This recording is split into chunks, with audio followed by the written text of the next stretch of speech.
Welcome back to the Saturday Slate podcast, formerly known as the Untitled College Football Podcast, now as the Saturday Slate podcast. I am your host, William Kendrick, and things look a little different today.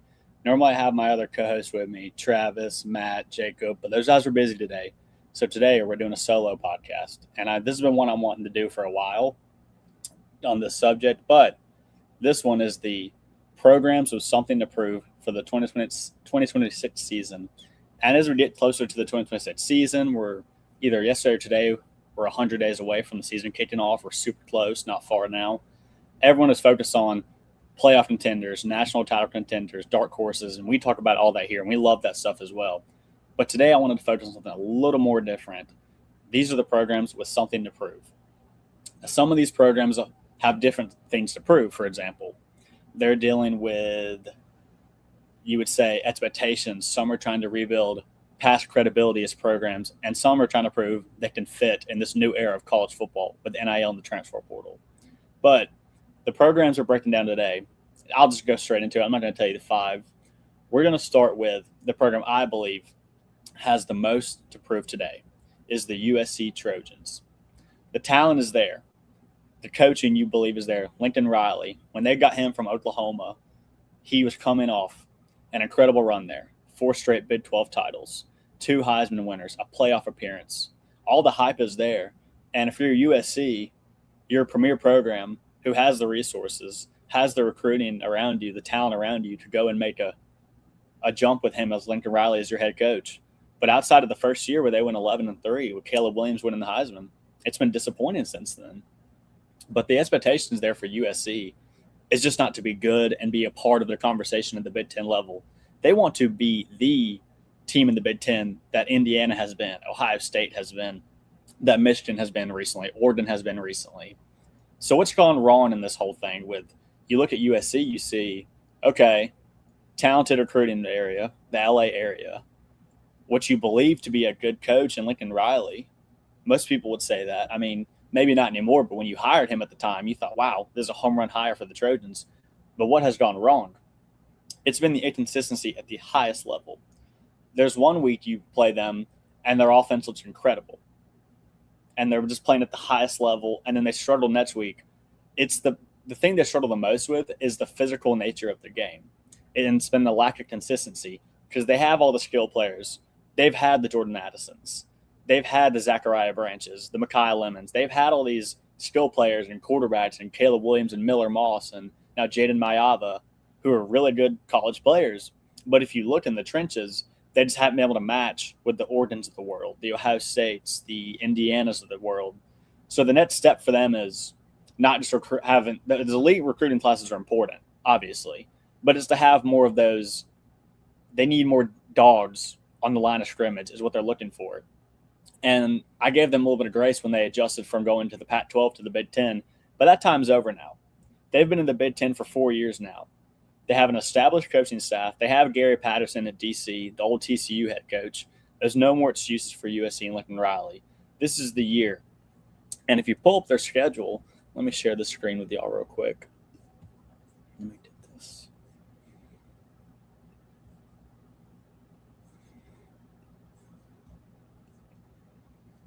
Look at this schedule right here. It's a manageable schedule. You got week 1, San Jose State, should be a win. Fresno State, win. Louisiana, win. At Rutgers should be a win. Oregon is probably a loss. Versus Washington. Washington's a respectable program under Jedd Fisch. That's going to be a tough one. At Penn State, you get Matt Campbell year 1, though. You don't know how that's going to look. Is there going to be a learning curve? Like, how is that going to look in his first year with the Nittany Lions? At Wisconsin. Wisconsin is one of the struggling teams in the Big Ten as well. When they hired Luke Fickell, you thought they would be off to the races. He took Cincinnati to the playoffs. Versus Ohio State, that's obviously a tough one. At Indiana, a tough one. Versus Maryland, at UCLA. It's not a death row of a schedule. It's an average Big Ten schedule. That's what you expect when you play one of the best conferences in the nation. But if you're looking at this, there's 1, 2, 3, 4, 5, 6, and then at UCLA with Bob Chesney, it could be a tough one, like depending where he has them at that point, referring to the Bruins. But here, I mean, the floor should be 8 wins with the talent this team has. Bare minimum, that should be what USC should do this year. But so what does success look like for this year with the schedule pulled up? I think success obviously would be you have to win one of the games of versus Oregon, Washington, or Penn State. You got to win one of those. If you go 0-3 there, Lincoln Riley, it's not looking good for the remainder of the year and his job security up in Los Angeles at USC. So you got to win one of those three. Obviously, winning more would be great, but you got to win one of those, no doubt. All right, enough about USC. The next program I wanted to touch on. This is one that we always hear. They're very similar to the Dallas Cowboys in this way of, are they back? Are they back? Oh, they're back. The Nebraska Cornhuskers. See, they're one of those fascinating programs because of them being a blue blood and such a massive program historically. They never really go away. And their talks of, oh, is this the year for Nebraska? Is this finally when they take that next step through? Because going in the last year, you had a lot of optimism. You had the year three rule under Matt Rule, where everywhere he's been, he's won. Last year, obviously, that didn't take place in Nebraska. Dylan Raiola was injured. Now, the backup for the Oregon Ducks. So things obviously didn't go the way they wanted to for Nebraska there. But they've had those long stretch of breakthrough moments where you look and see, oh, man, is this where they finally emerge as a power in the Big Ten? But they've never had that sustained success.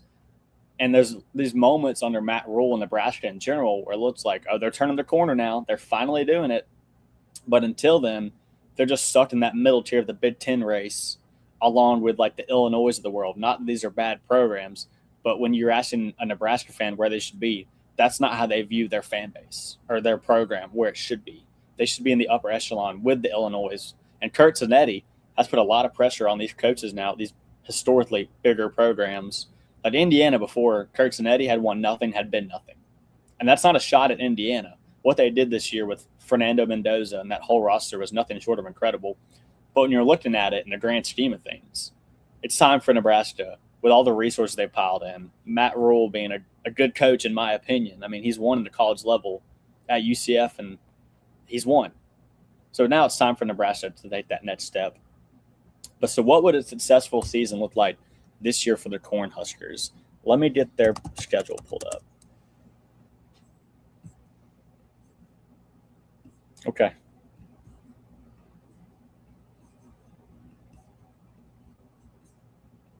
All right, so for Nebraska here, you got week 1, Ohio, should be a win. Week 2, Bowling Green, should be a win. Week 3, North Dakota, should be a win. Week 4, at Michigan State. Obviously Michigan State's one of those programs that have struggled as well, but Nebraska should win that game. You get Maryland at home, that should be a win. You get Indiana at home, that's probably a loss. At Oregon, that's probably a loss. Versus Washington, that's probably a loss. Then at Illinois, that's also probably a loss. And then you get Rutgers, should be a win. Then you finish the year with Ohio State at home, at Iowa. So the floor here for them should be 1, 2, 3, 4, 5. 6 and 6 should be the absolute worst for Nebraska this upcoming season. Obviously, if they go 6 and 6 again, there's probably a coaching change in Lincoln, and Matt Rule's no longer the head coach there. I don't like talking about things like that, but who could be fired, who could not. That's normally not what I like to touch on, but that could be something that could definitely happen up there if Nebraska can't get things rolling this next year.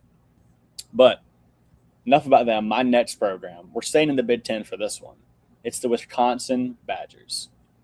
Wisconsin, they're a program that's trying to rediscover its identity. For years, they were the tough team, the most consistent team, the team that you really didn't want to play that much, is how hard they were going to play and how tough they are. And after them, you're going to go, man, I'm hurting. That was a physical game, and that's just that's been the brand of Wisconsin. That's been what they have. But now they've kind of taken that step down, and they're trying to figure out where they are right now as a program. They have no identity currently. They used to be dominant in the line of scrimmage the way it used to be, and that was what the program was built around. You see all these running backs they had, and it's not because the running backs weren't talented. well, the running backs were obviously talented, but the biggest reason those running backs had success was the line of scrimmage play that was in front of them. If it wasn't for that, Melvin Gordon wouldn't have had the year he had. Same thing with Jonathan Taylor. That was Wisconsin's identity, was physical, ground and pound. We're going to win through the trenches, offense and defensive line. So, what's different? What's different this year with them? Luke Fickell has had plenty of time there since he's left Cincinnati to go to Wisconsin. At this point, the transition phase should be over, and they should be winning. At this point, it's about results, not rebuilding for the Badgers.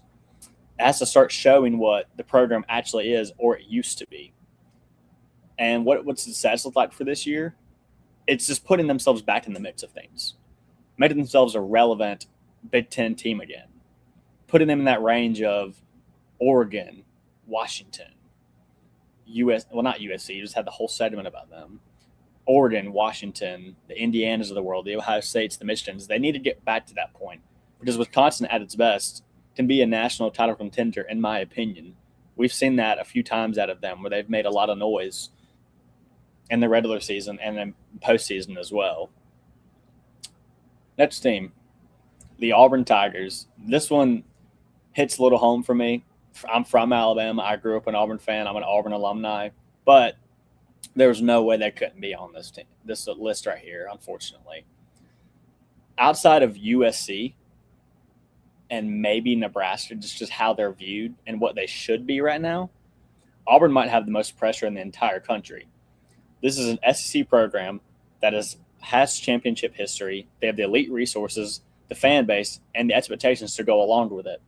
But right now, the results just haven't matched the standard that's been placed at Auburn. And then obviously what's gone wrong here, they've had 5 straight losing seasons.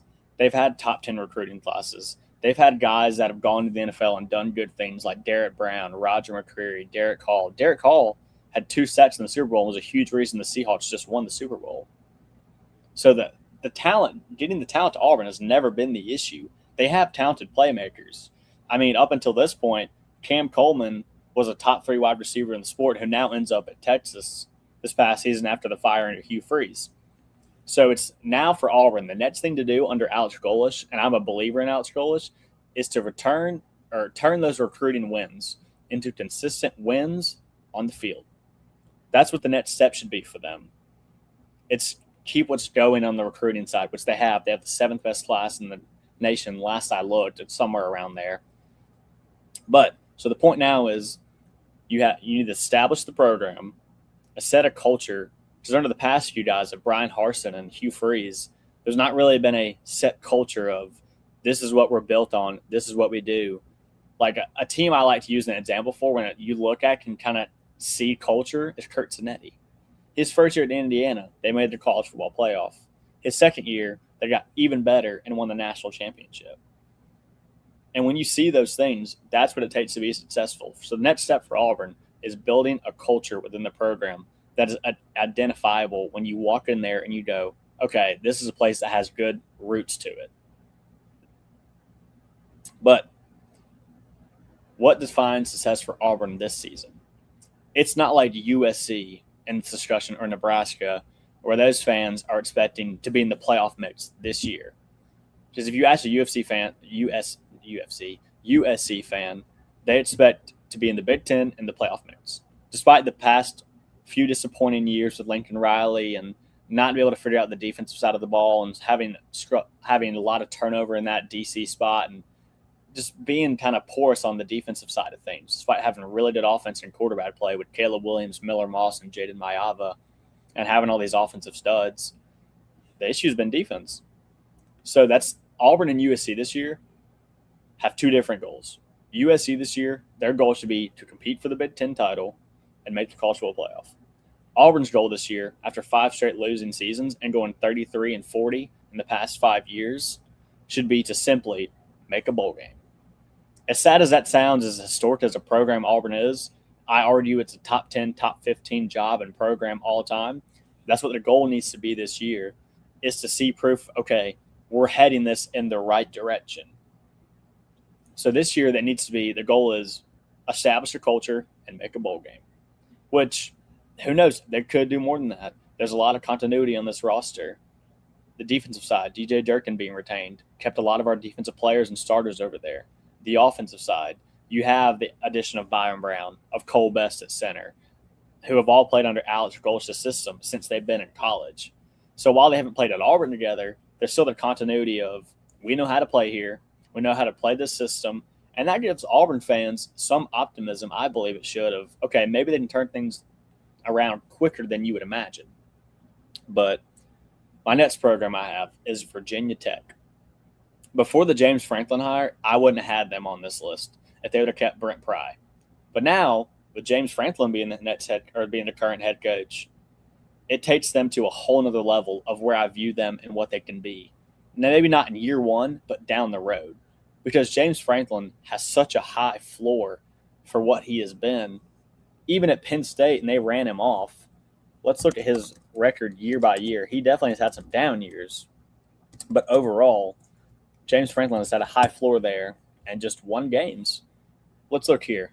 I'm about to share the screen with y'all so y'all can see this. All right, let me get this.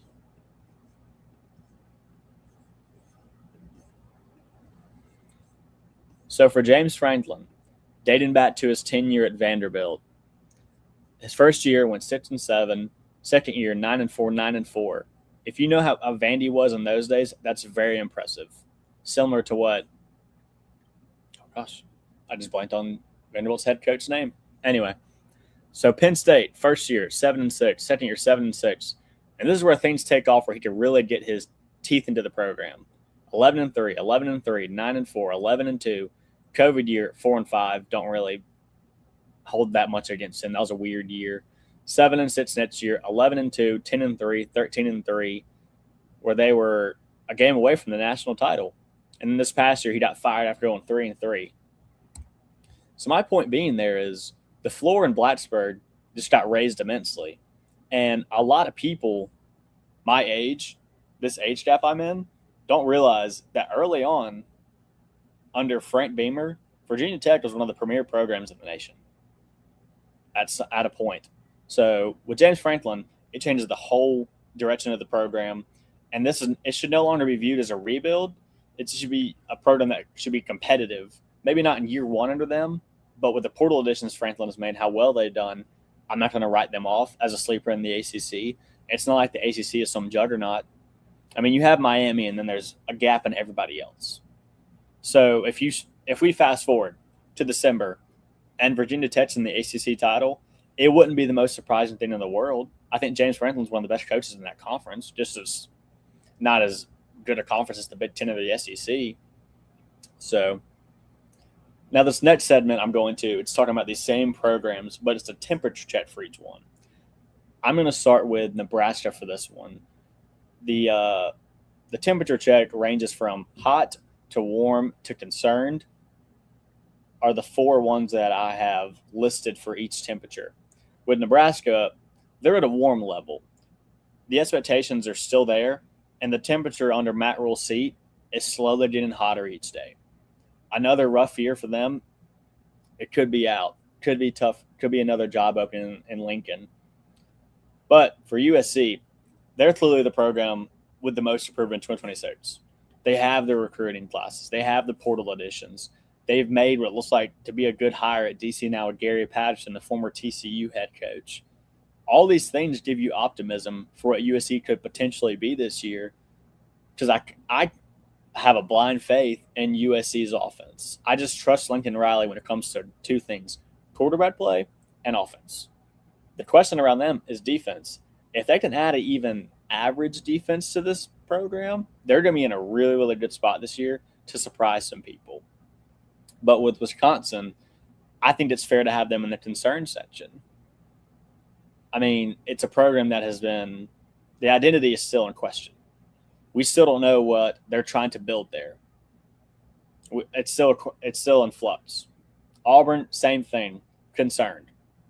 I mean, you have 5 straight losing seasons. You have the talent, but if you don't do anything with it, there's no point of recruiting the talent. Just the same as not having the talent if you're not going to utilize it. And then Virginia Tech, I have them at a warm. Same as about Nebraska, because if they didn't have the addition of James Franklin, I wouldn't have them on this list. But now, with this new era of the Franklin era, the expectations have rose immensely. And I personally know a lot of Virginia Tech fans, actually, who are really excited by this hire, as they should be, and the expectations of Blacksburg have been turned tenfold. So I have them at a warm. But ranking as the pressure rankings for these programs, USC has to be number one. It's a blue blood program with the expectations of playoff results.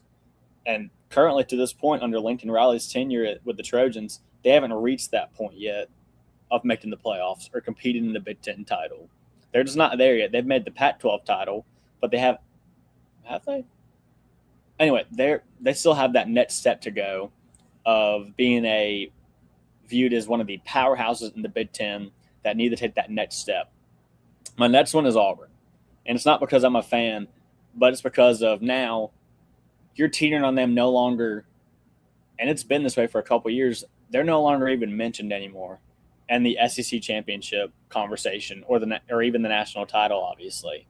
So for Auburn this year, you want to do your best you can to remind the people that, hey, you can win at Auburn. You can win national titles. Like, there's very few programs since I've been alive that have won a national title and played for another. Auburn is one of those, as well as having a Heisman winner. My next one, Nebraska. We got to turn the hype into expectations. The hype into real, palpable evidence you can see of, okay, the Cornhuskers are headed in the right direction. And then the fourth one, Wisconsin. The pressure exists, but it's not as heavy as USC or Auburn or Nebraska, but it's still there for Luke Fickell and that staff. And then I have Virginia Tech at fifth, just because it's James Franklin's first year there. If they don't have the year they're expecting, that's okay. It's year one. A lot of programs don't have that in year one. Kurt Zanetti at Indiana having success year one is the outlier. That's not the rule. That's not how this thing normally goes. But that's all I have for today. That'll do it for this episode of the Saturday Slate. And we broke down 5 programs entering 2026 with something to prove. USC is trying to turn it back into the championships. Nebraska is trying to build that potential what-if into results. Wisconsin is trying to rediscover itself. Auburn is trying to get back into the ways of winning football that they can. And Virginia Tech is trying to jump back into relevance like they used to be. But in the comments in the live stream after this, I want to hear from you guys. Which programs do you believe has the most to prove headed into 2026? I'm William Luke, and it's been the Saturday Slate. Thank you guys for listening.